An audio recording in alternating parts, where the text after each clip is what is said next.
I've been studying art for over a year now, but when I want to design a character or environment on my own, there's always something missing. So I decided to do a quick research on what I can't do, and it looks like I've skipped most of the fundamental knowledge. So I've decided to take the Absolute Beginners course made by CGMA, and currently I'm at week 3.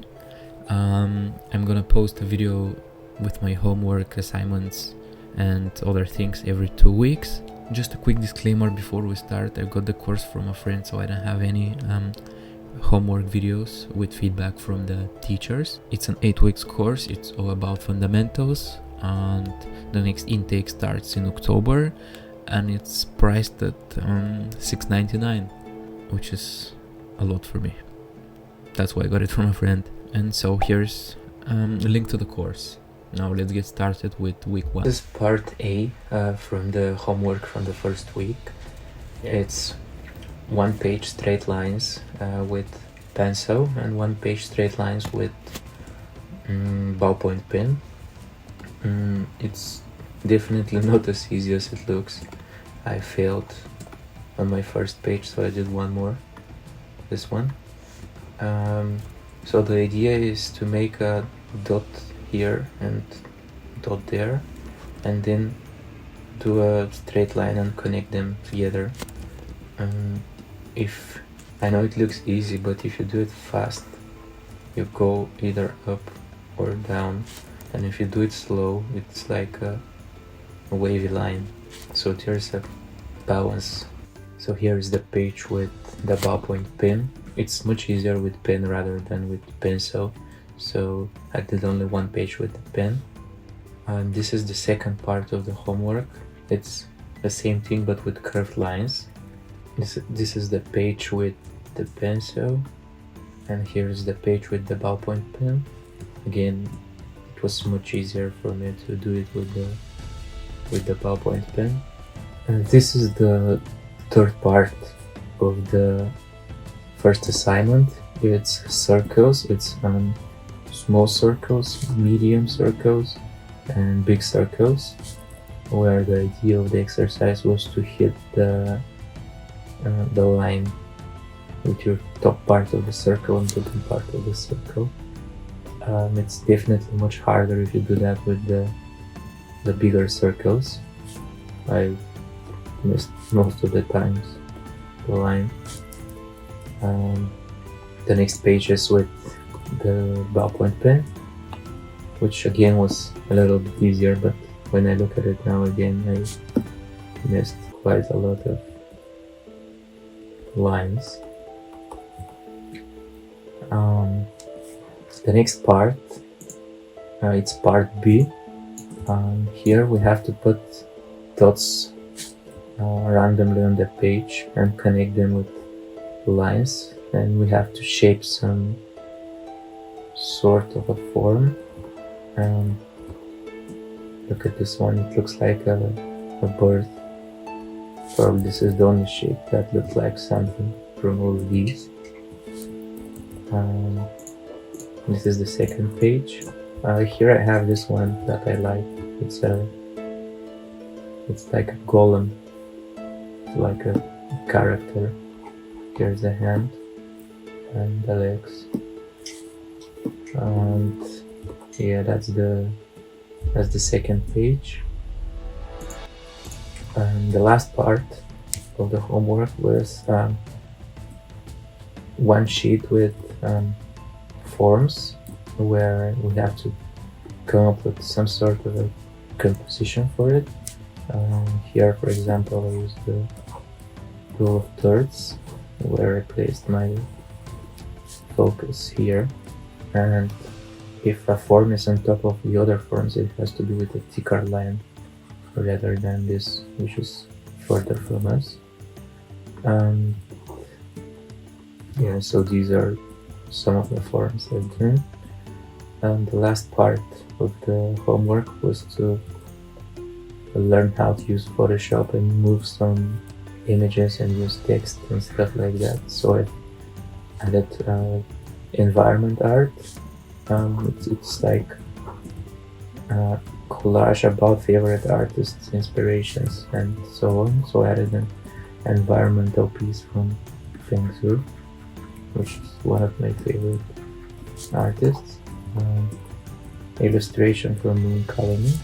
We do high-end illustrations. A lot of it is for Hearthstone, which I like.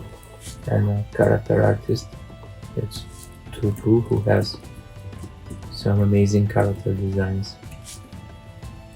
So these are all the pages I've done for week 1.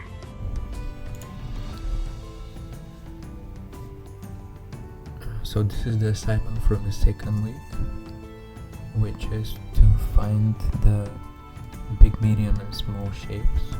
The big shapes are with red color, the medium shapes are blue, and the small shapes are green.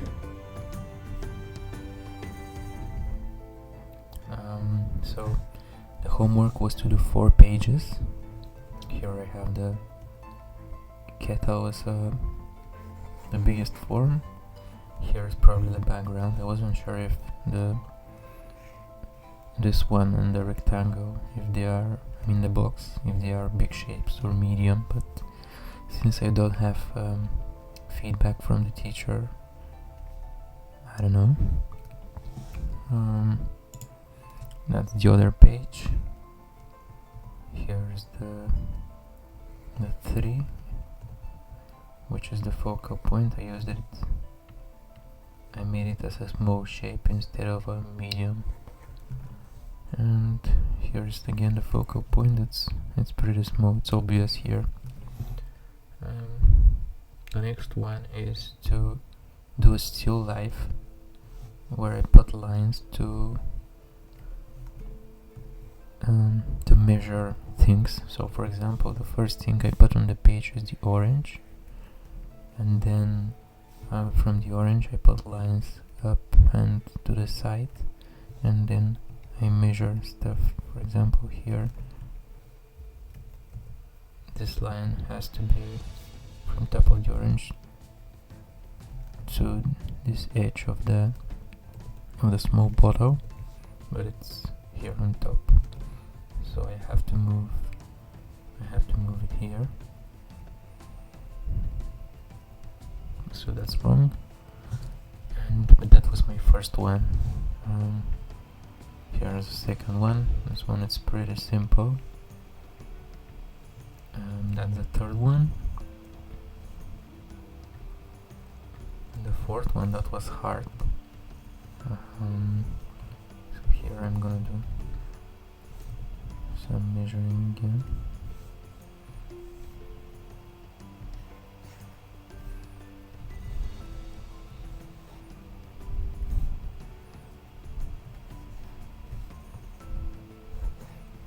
I did much better here.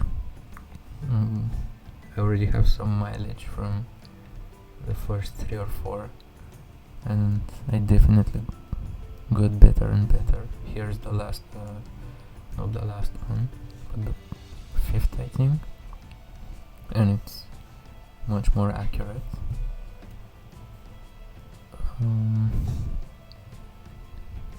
Here's the last one. That was the most difficult, but it still looks pretty good. Let's see if it's accurate. I'm gonna put a line here, one line here.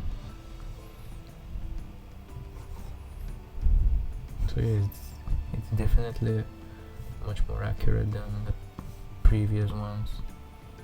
Here is the lemon, or whatever that is. Some space between the pepper and the line. So yeah, that was the first part of the second week's assignment. You have to do still life studies of vegetables, fruits, and environment. The second part was to pick one of these. So I chose this one, to break it down and to make some compositions about it with different focal points. So the first focal point was the mountain here, and here is the illustration. Now I see the framing is wrong. I should have moved the mountain here. The second thing is the focal point is the 3, so it's in the middle. This one is probably correct. And the third design goal is I want this image to evoke a feeling of open space. That's why I used the field here. It takes like more than half of that thumbnail. And the last one, it's this still life. The first here I improved the lines a little bit. So here is